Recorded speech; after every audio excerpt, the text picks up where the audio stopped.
오늘 말씀의 제목은 은혜에 근거한 감사의 삶이란 제목으로 말씀을 나누겠습니다. 우리가 도르트 신조를 계속 배워가고 있습니다. 우리가 하나씩 다시 생각해 보면 하나님께서 죄인 되었던 반역자였던 우리를 영원 속에서 예정하시고 예정하신 바대로 시간이 되었을 때 우리를 부르셨습니다. 그래서 성령의 역사하심으로 말미암아 우리를 중생케 하셨고 우리 안에 회개와 믿음을 발현케 하십니다. 죽었던 우리를 살리셔서 우리에게 새로운 의지를 불러일으켜 세우시기 때문에 우리는 드디어 믿음의 눈을 뜨게 되고 하나님을 알게 되고 하나님 앞에서 우리의 존재가 얼마나 더러운 존재인가를 깨닫게 됩니다. 이러한 과정이 없는 자는 자신이 추정하는 대로, 자신이 기대하는 대로 자기를 규정하고 또 하나님을 규정합니다. 그래서 자신의 소원풀이를 하는 것이 신이고 자신을 수호자가 신이라고 말합니다. 그러나 이것은 기독교의 하나님이 아닙니다. 분명하게 우리의 구원의 전반의 모든 것은, 우리의 믿음도 우리의 회개도 우리가 되어지는 모든 것이 하나님의 주권에 의한 것입니다. 죄로 인해서 영적으로 사망한 상태인 우리는 결코 영적인 일들을 바라볼 수가 없습니다.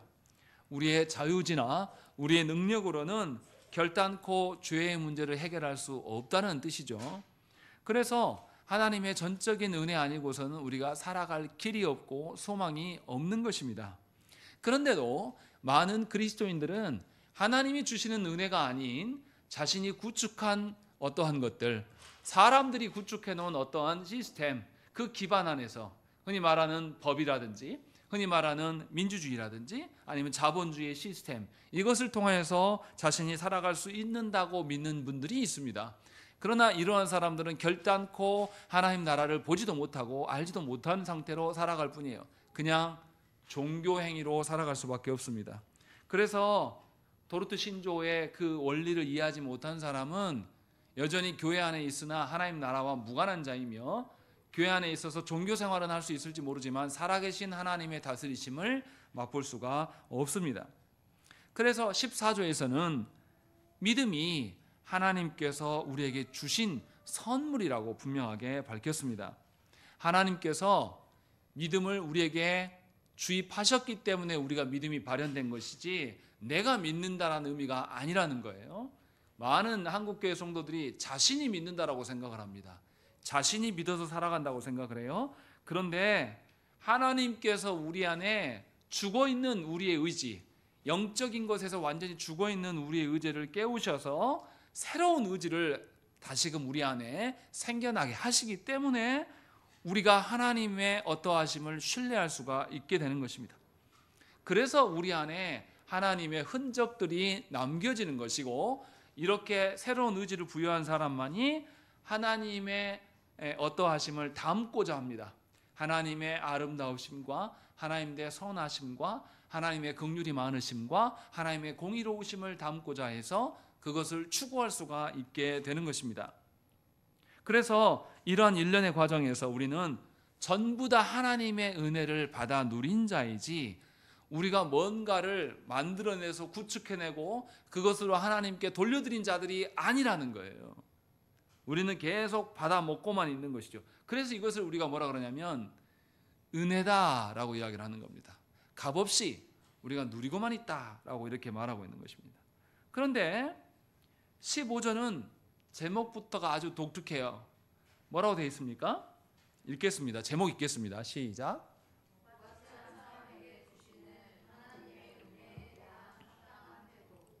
제목 자체가 약간 모순적으로 보여집니다. 보세요. 무가치한 사람에게 하나님이 은혜를 주시는데 그것에 대한 태도가 필요하다라고 이야기를 합니다. 하나님의 은혜는 전적인 하나님의 주권으로 주시는 것인데 무가치한 자들, 자기 능력으로는 아무것도 못하는 자들에게 하나님께서 태도를 요구하시는 거예요. 무가치하다고 말해놓고 태도를 요구하시는 거예요. 얼마나 이상합니까? 이게 이상하지 않습니까? 저만 이상한가요? 무능한 자들에게 하나님이 뭔가를 요구하신다라는 것이 15조의 제목이에요. 그럼 이게 무슨 의미인지를 우리가 알아들어야 돼요. 하나님께서 무능한 우리들에게, 무지한 우리들에게 전적으로 하나님께서 일하셔서 구원의 일들을 역사하시는데, 그러면 하나님만 다 하시는 거고 우리는 아무렇게 해도 되는 데냐? 그게 아니라 어떠한 태도가 필요하다라고 말하고 있는 거예요. 그러니까 하나님께서 우리에게 뭔가를 행하신 것에 대한 우리 안에 뭔가 적절한 반응이 있어야 된다, 있게 된다라는 것을 지금 말씀하는 것이 15조의 내용입니다. 그런데 15조의 첫 시작부터 뭔 이야기를 하냐면, 첫 문장 우리 한번 읽겠습니다. 읽겠습니다. 시작.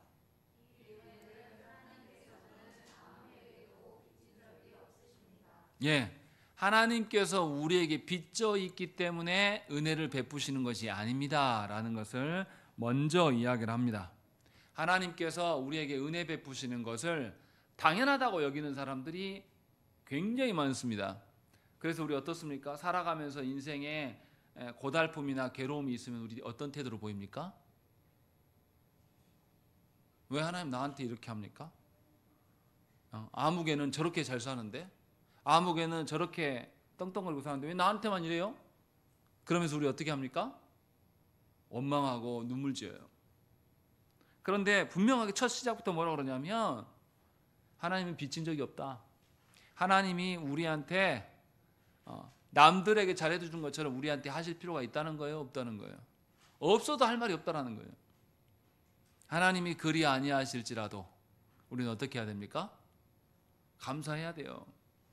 근데 과연 그러냐는 거죠. 처음부터 시작부터 그렇게 말하는 거죠. 알미니안들은 그렇게 생각을 합니다. 하나님의 은혜를 사람이 자기의 뜻대로 받기도 받지 않을 수도 있다고 생각을 합니다. 그래서 하나님의 은혜를 뭐라고 생각하냐면 사람의 공로로 인함이라고 생각을 했어요. 그러니까 믿음도 하나님의 선물로 여기는 것이 아니라 사람의 행위로 보는 거예요. 그러니까 누가 믿는 거예요? 알미니안들 입장에서는 내가 믿는 거예요. 내가 믿고 내가 하는 거예요. 이것이 알미니안들의 생각입니다. 그래서 하나님께서 나에게 부적절하게 행동하는 것에 대해서 반항할 수가 있어요, 알미니안들의 입장에서는. 그래서 알미니안들은 사람이 죄로 인하여서 죽은 상태가 아니라 그냥 병들었고 상처만 입은 정도라고 생각을 합니다.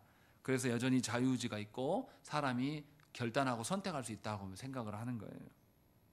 이게 왜 문제가 됩니까?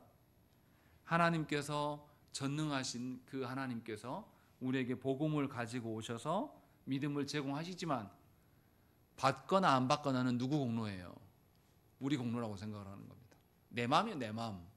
아무리 하나님의 전능하심이 있다 해도 받을지 말지를 내가 결정하는 거죠. 그래서 사람의 선택을 하나님도 존중해 주셔야 돼요. 이것이 알미니안들의 생각입니다. 이처럼 사람의 공로로 인하여서 사람이 수고한 것에 대한 대가로 주는 것을 뭐라고 합니까? 성경적으로 표현하면 상급이라고 표현하는 사람들이 있어요. 한국교회 안에서 천국에 가면 너의 믿음에 대한 상급이 있다 없다? 있다고 엄청 가르쳐 왔습니다. 이거는 이단적인 가르침이에요. 그래서 성도들한테 어떻게 하라는 거죠? 이 땅에서 주의 교회를 위해서 열심히 섬기고 봉사하는 거 사라지지 않는다.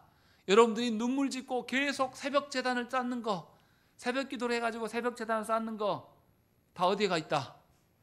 하나님 나라 가면 다 보상해 줄 거야 라고 이야기하면서 상급론을 말하는 분들이 한국 교회에 참 많고 여전히 그것을 믿고 있습니다. 제가 이 이야기를 하는 이유는 하나님의 베푸신 믿음과 은혜에 대해서 그런 식으로 이야기 시작하면 시작할 수가 없다라는 것을 말하고 있는 거예요.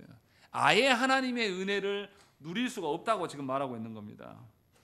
하나님께서 우리에게 은혜 베푸시는 것은 전적인 하나님의 성품이 그러하셔서 우리를 불쌍히 여기셔서 주시는 것이지, 그래서 우리에게 뭔가 값을 치르라고 말씀하시지 않고 아드님이 다 값을 치르심으로 말미암아가 우리에게 베푸신 것이지 우리의 어떠함이 아니에요. 그래서 성경은 무엇보다도 하나님의 주권을 강조합니다. 하나님의 뜻을 강조해요. 하나님의 뜻하신 바대로 우리가 맞춰 살아가는 것이 정상이라고 말씀하고 있는 것입니다. 왜 그렇습니까? 우리가 죄를 지었어요. 누구를 향해서 죄를 지었습니까? 하나님을 향해서 죄를 지었어요. 그러면 하나님을 향해서 죄를 지었다는 것은 누구 기준에 부합하지 않다는 것입니까? 하나님의 기준에 부합하지 않는 거예요. 하나님의 기준에 맞지 않은 것을 사람이 어떻게 한다고 해서 하나님의 기준에 부합할 수 있습니까? 없어요. 그런데 한국교회에서 뭐라 그러냐면 성도들한테 은혜 받은 은혜를 갚으라 그래요. 하나님한테. 갚아집니까? 하나님이 우리 죄를 아드님에게 쏟으셨어요. 우리 죄에 대한 진노를 아드님께 쏟으신 거 우리가 하나님의 기준에 이룰 수 있습니까? 이룰 수 없어요. 어떻게 우리가 갚습니까? 어떻게 하나님의 베푸신 은혜를 우리가 살아가면서 조금씩 이렇게 저축하듯이 갚으면 갚아 나갈 수 있습니까? 아예 본질적으로 다른데요? 불가능한 겁니다. 그런데 너무나 많은 성도들이 하나님 앞에서의 죄라는 것을 잊어버려요. 하나님 앞에서 우리가 하나님을 대적하였다는 것을 망각하고 살아갑니다. 그래서 우리의 어떠함으로 뭔가를 갚을 수 있는 것처럼 행동하고 그것을 근거로 은혜를 말하려고 합니다. 다시 생각을 잘 해봐야 돼요. 우리는 하나님 베푸신 구원의 은혜를 결코 갚을 수 없습니다. 하나님 베푸신 은혜는 하나님의 긍휼로 인함이어서 은혜를 받은 사람이면 그 안에 나타나는 현상이 자기가 무엇인가 하나님께 갚으려고 해야 됩니까? 아니면 자기 안에 일어나는 것이 전부 하나님의 일이다라고 말해야 됩니까? 어떤 게 진짜겠어요? 이거는 하나님의 일이다. 내가 할 수 있는 게 아무것도 없다. 나는 아무것도 할 수 없고 그런 거를 알지도 못했는데 하나님께서 나에게 행하셨다. 그래서 하나님의 은혜를 받은 사람에게 나타나는 태도는 하나님의 어떠하신만을 말하는 겁니다. 그게 정상이라고 말하고 있는 거예요. 내가 하나님께 은혜 주셔서 내가 은혜 받은 거 갖고 나가서 이 사업도 하고 저 사업도 하고 뭣도 해가지고 내가 이만큼 불려놨습니다.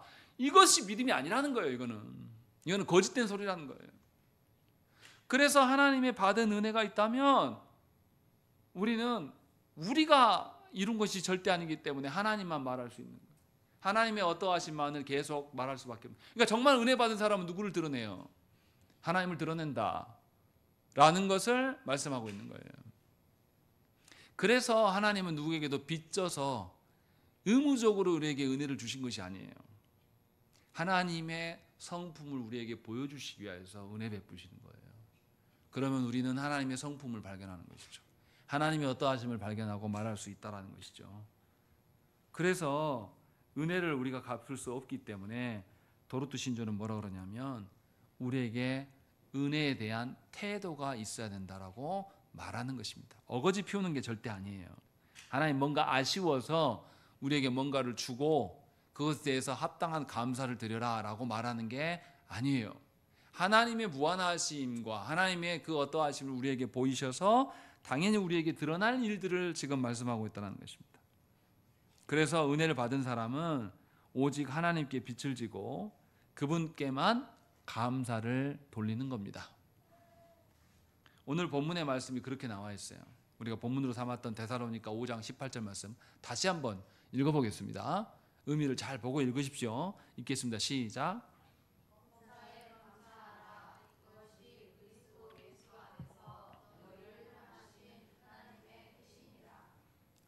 이 말 잘 보세요. 아마 익숙한 말씀일 겁니다. 뭐라 그러죠? 뭐 하라 그러죠? 그냥 감사가 아니죠. 범사에 계속 영원토록 감사하라는 거예요. 이것이 뭐라고요? 이것이 하나님의 뜻이다 라고 이렇게 말하고 있습니다. 무슨 말하는 겁니까? 너희는 뭐 해야 할 사람이다.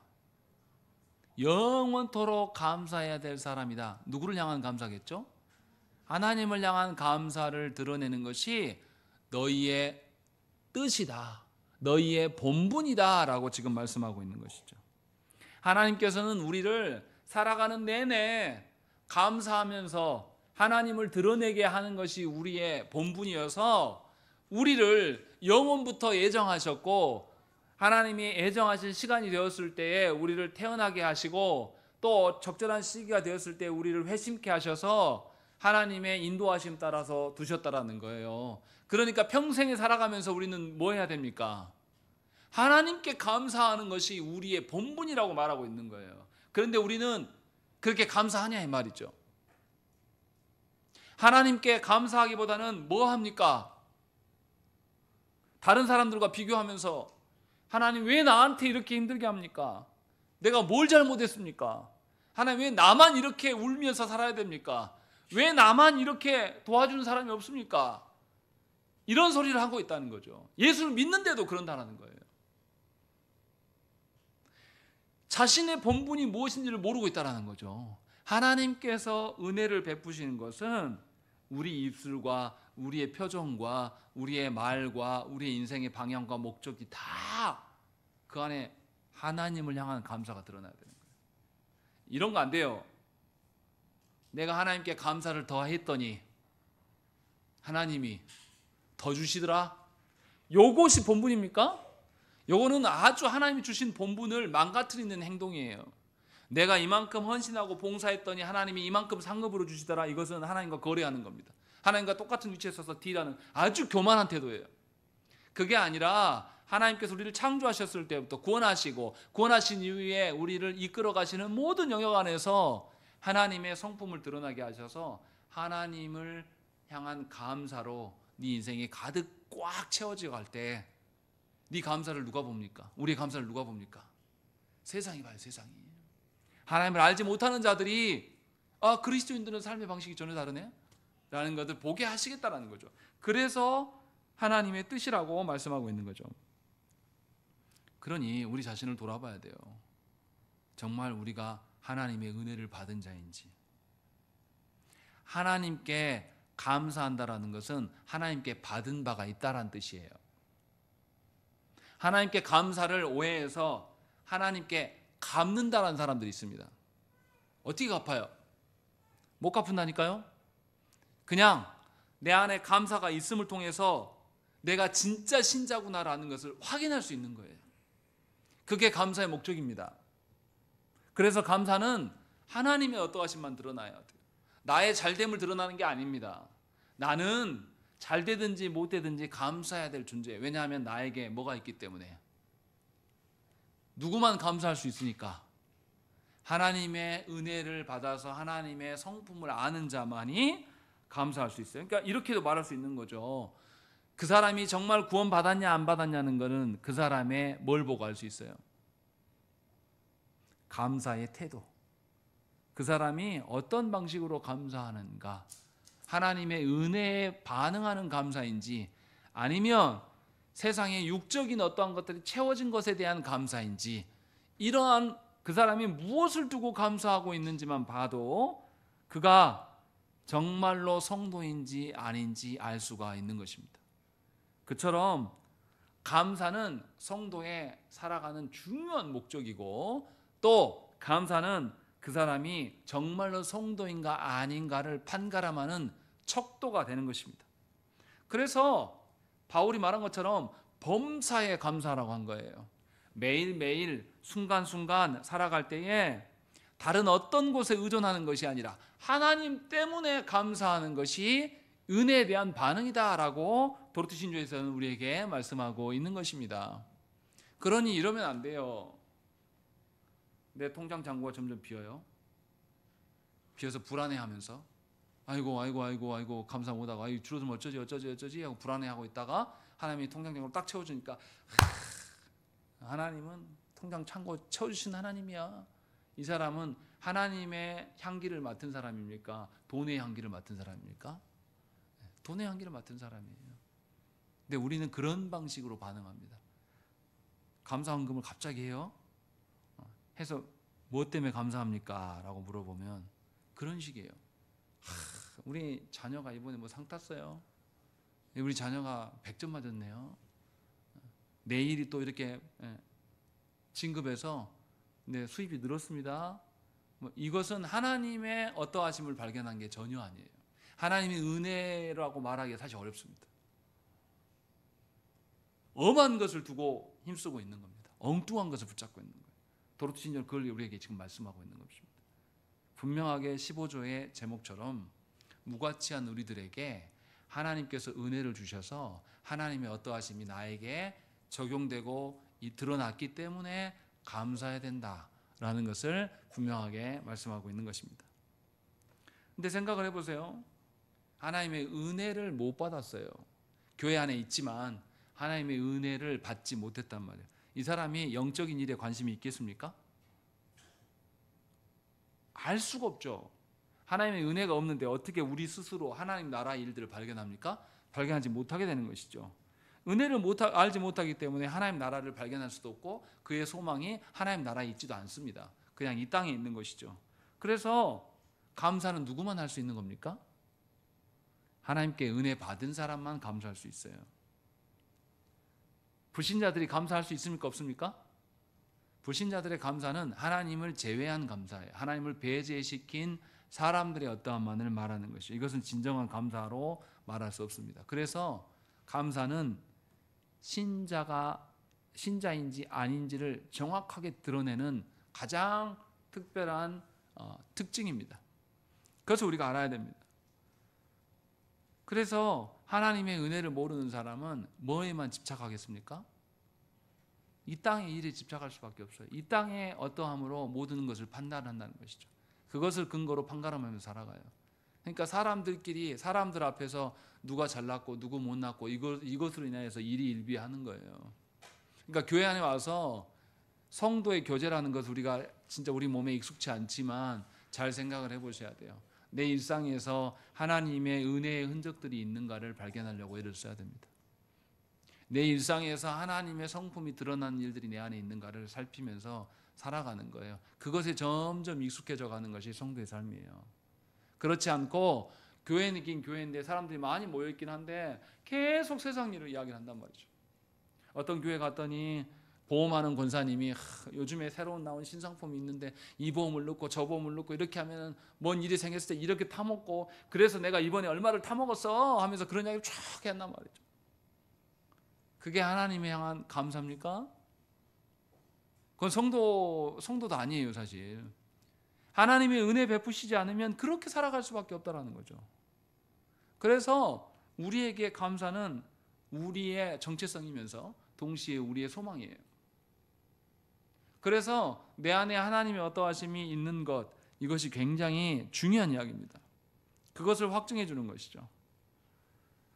그래서 감사할 줄 모르는 자에 대해서 도르트 신조에서 지금 밝힙니다. 뭐라고 말합니까? 몇째 줄인가요? 위에서 7번째 줄, 8번째 줄인가요? 7번째 줄 중간에 그러나 여기 있습니다. 거기서부터 한번 읽겠습니다. 그러나 이 은혜를 받지 않은 사람은 거기 있겠습니다. 시작.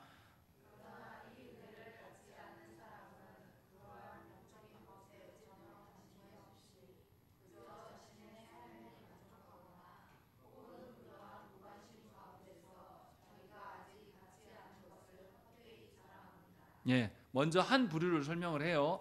또한 그것은 다음에 설명하고 먼저 앞에 부분 뭐라 그러냐면 복음을 듣긴 들었어요. 그런데 이 사람들은 복음을 수용하지 않습니다. 받아들이지 않아요. 여전히 자신의 삶의 방식만으로 살아갑니다. 그래서 도르트 신조에서 뭐라고 말합니까? 영적인 것에 관심이 없고 자신의 삶에 만족하거나 그러한 무관심 가운데서 자기가 아직 갖지 않은 것을 헛되이 자랑합니다. 이런 사람 특징이 뭡니까? 내가 지금 누리지는 못했어도 나 아는 사람이 부자야. 나 아는 사람이 정치인 누구야. 막 이런 식으로 다릿줄을 놔가면서 뭔가를 찾으려고 하는 거예요. 얼마나 이게 허망합니까? 그것을 이야기를 하고 있는 것이죠. 그리고 두 번째, 또한 거기서부터 읽겠습니다. 시작.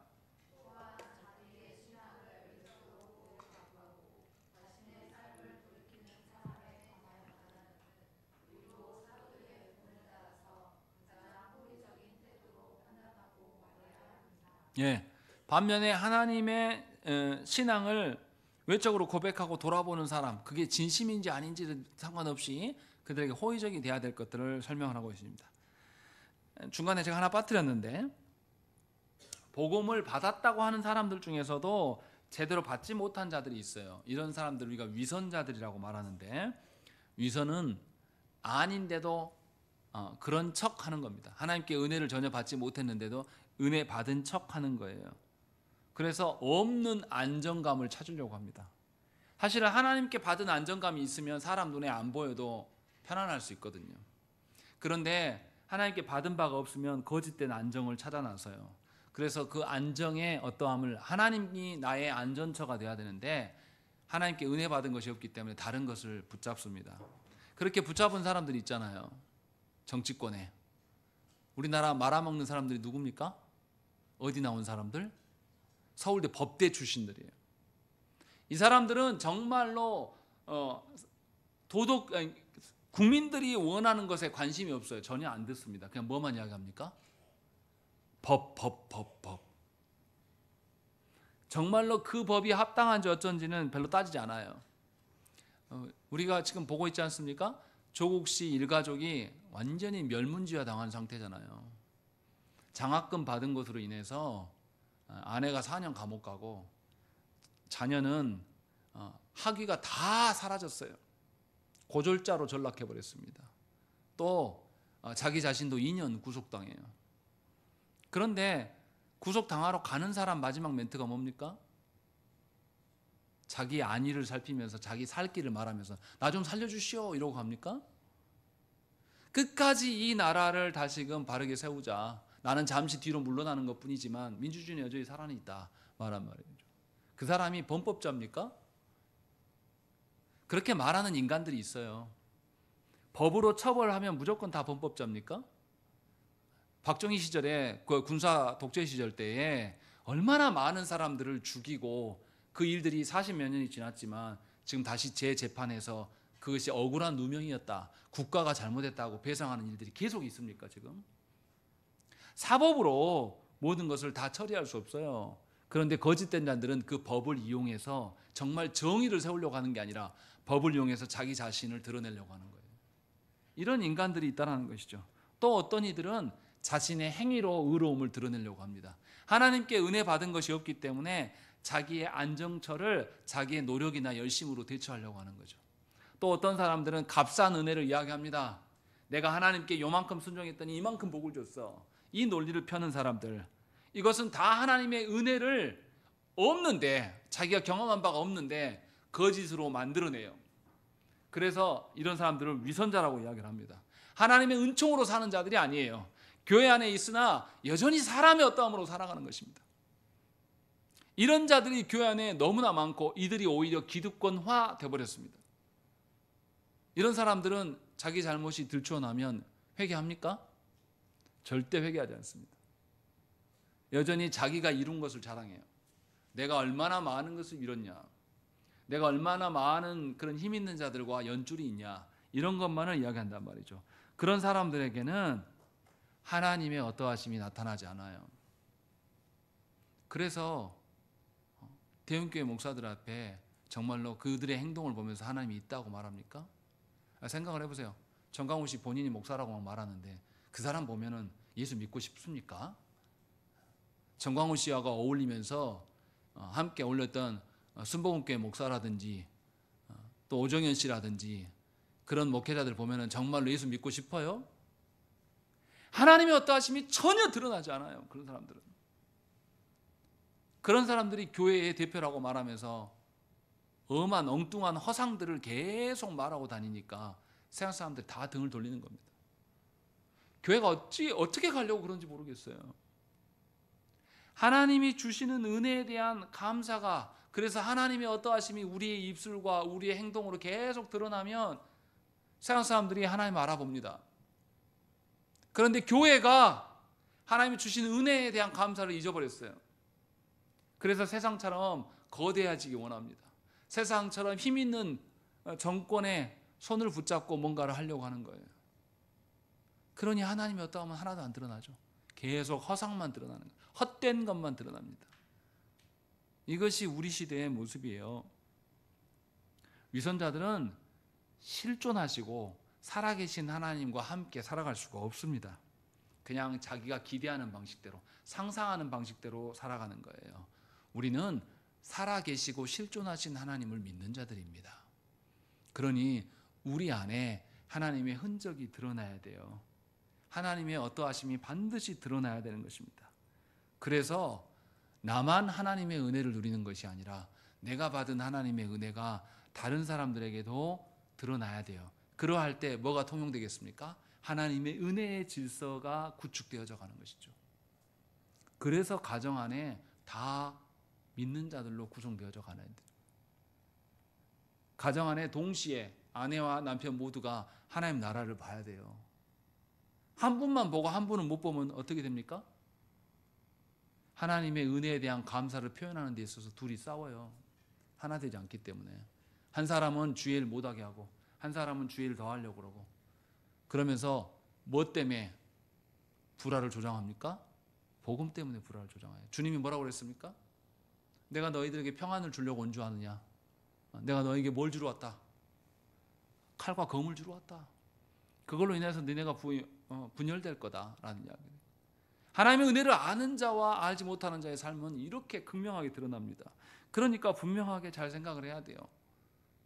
내 안에 내가 무엇을 나의 안전함으로, 무엇을 나의 위안으로 삼고 살아가는가를 반드시 점검하셔야 됩니다. 그렇지 않으면 교회가 하나 될 수 없어요. 겉으로 사람끼리 뭐 이렇게 존중해 준다고 해서 교회가 하나 됩니까? 그렇지 않아요. 싸그리 다 하나님의 은혜가 없어가지고 싸그리 다 세상 이야기만 하는 공동체라면 하나 되겠죠. 그러나 하나님과는 무관한, 분명하게 하나님의 은혜에 대한 반응이 있기를 소망해야 됩니다. 그리고 또 다른 이야기를 하는 거예요. 이어서 무슨 이야기 하냐면, 또한 거기서 또 말하면서 다른 사람에 대해서 가장 호의적인 태도를 취해야 된다. 거기서 뭐라고 그러냐면 사도들의 본을 따라서 호의적이어야 된다라고 말하고 있는 것이죠. 하나님 베푸신 은혜에 감사함으로 살아가는 사람은 자기의 삶의 모든 영역이 하나님의 어떠하심으로 바라보고 기대할 수 있습니다. 그래서 참된 성도는 자기만 은혜 누린 사람이라고 여기지 않아요. 자신에게 벌어지는 모든 것의 주관자가 누구죠? 하나님이십니다. 그래서 좀 문제가 있고 좀 연약해 보이는 사람, 하나님 앞에 온전하게 서지 못하는 사람들에 대해서 어떻게 합니까? 호의적으로 대하고 합당하게 설 수 있는 기회를 줍니다. 그것에 대해서 가장 구체적으로 교회에게 주신 선물이 있습니다. 그게 뭡니까? 성찬이에요. 성찬. 성찬의 의미가 뭡니까? 식사예요. 식사.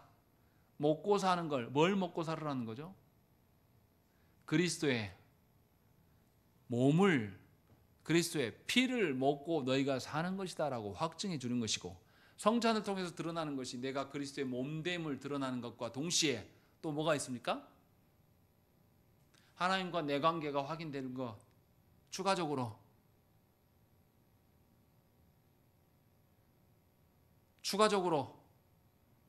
선창식 때 내가 하나님 앞에서 그리스도와 연합됐습니다 라고 끝? 그겁니까? 성도들과 뭐합니까? 나만 그리스도의 몸이 아니라 누구도, 옆에 있는 내 지체들도, 인간적으로 보면은 옆에 있는 지체들이 완벽하지 않아요. 여전히 죄 가운데 있고 부족함이 있고 연약함이 있어요. 그런데 저들도 그리스도의 몸으로 들어왔기 때문에 저들의 연약함을 누가 책임지신다? 하나님께서 책임지실 것을 믿고 저들 또한 하나님께 맡긴 자들이다, 맡겨진 자들이다. 그러니 우리가 우리 안에서 하나됨을 확인할 수가 있는 것이, 이게 성찬의 은혜예요. 그래서 성찬할 때 반드시 뭐합니까? 주께서 그냥 떡과 잔을 그냥 돌리셨습니까? 뭐 먼저 하시죠? 축사를 먼저 하셔요. 이게 감사예요. 감사. 하나님께서 그리스도를 우리에게 주심으로 우리가 그리스도를 먹고 마심으로 말미암아 이 땅에서 살아갈 수가 있습니다라는 거죠. 영적인 하나님의 은혜가, 보이지 않는 하나님의 은혜를 눈으로 보고 맛보고 만질 수 있게 주신 것이 뭐냐면 성찬이란 말이죠. 그래서 이것은 영적인 것을 육화시킨 하나님의 놀라운 은혜예요. 그렇게 감사할 수 있음을 확증해 주는 것이 성찬이란 말이죠. 이 방식으로 우리는 다른 사람들을 대해야 된다는 것이죠. 실제로 성도들이 누구를 대하고 살아갑니까? 하나님의 은혜를 경험하고 하나님의 은혜 안에 살아가는 사람들을 대합니까? 아니면 하나님이 없는 것처럼 하나님의 은혜를 전혀 누리지 못하고 살아가는 사람들을 대합니까? 은혜를 누리지 못한 사람들이 압도적으로 많아요. 우리는 그 속에서 살아갑니다. 그래서 기억을 해야 돼요. 하나님의 은혜로 내가 살려고 하면 내 은혜를 남들한테 베풀어야 됩니까? 아니면 나만 갖고 있으면 됩니까? 베풀어야 돼요. 남들이 형편이 없고 수준이 안 되고 엉뚱한 소리를 해도 그 사람에게 하나님의 은혜를 전달해야지만 내가 하나님의 은혜의 질서대로 살아갈 수가 있는 것이요. 그래서 타인에게 호의적인 태도로 갖추라고 이야기를 해요. 실제로 고린도전서 1장을 보십시오. 1장에 보면 누가 나옵니까? 고린도 교회가 어떤 상태라고 말합니까? 교회 안에 바울파가 있고 또 누구파가 있고 누구파가 있고 그리스도파가 있고 교회 안에 분열되어 있다는 것을 말해요. 그런데 바울은 그 속에서 뭐라고 말합니까? 고린도전서 1장 10절 말씀에 형제들아 내가 우리 주 예수 그리스도의 이름으로 너희를 권하노니 모두가 같은 말을 하고 너희 가운데 분쟁이 없이 같은 마음과 같은 뜻으로 온전히 합하라 라고 이야기를 합니다. 분열된 공동체를 향해서 바울은 뭐라고 하냐면 그리스도의 몸으로서 같은 말을 해야 될 것들을 말씀하고 있는 거예요. 실제로 그것이 인간적인 생각으로 가능해서 한 그런 소리가 아니에요.